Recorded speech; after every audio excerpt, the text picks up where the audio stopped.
Hello, Emily. I'm going to tell you about last Wednesday when I went to the museum with my friends from school. It started off as any trip to the museum must, with a donation to the spinny coin thing and a visit to the butterfly room. As you may know, I am not so much a fan of butterflies. I mean, they're bugs. Why would I allow bugs to land on me? I don't know, man. I just punched the butterflies instead. Probably not the best reaction, but hey, at least I'm punching the dead ones behind glass, not the living ones. That's kind of what a museum is, though, isn't it?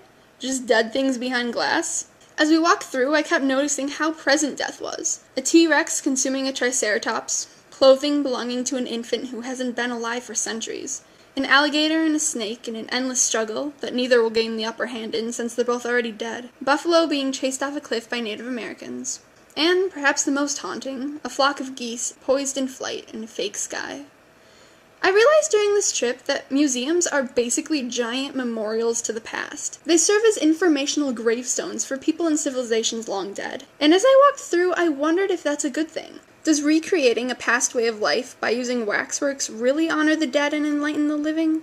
By placing a statue of an Indian god in an exhibit, does it serve to teach people about the sacrality of such things? Or does it just encourage ignorance because people think that these still thriving religions belong in a museum, a place built to hold dead things? Then we got to the Latin American exhibit. There was music playing and everyone was dancing around to it, and I decided that that was how I will celebrate and remember the dead, by dancing on the cobblestones of past civilizations.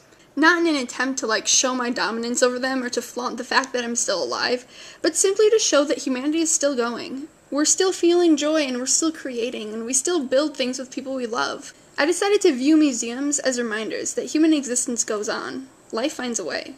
Then we left the dark museum and emerged in the bright sunlight of the July day.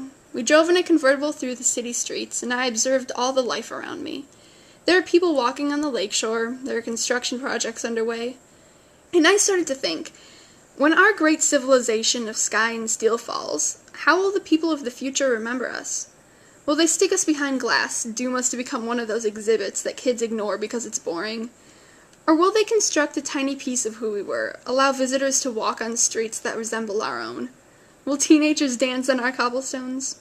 I wonder if past civilizations pondered these things. I'm sure they did. It's a very human thing to do, to wonder how the future will remember you. But I think in the end, it doesn't really matter how they remember, just that they do. It's like those spinny coin things. We all just travel the same path around and around, and we're all headed toward the same fate. But I think there's comfort in knowing that people have lived this life before us, and that people will continue to live this life long after we're dead and tucked away into a museum. Because human existence goes on. Life finds a way. Emily, I'll see you later.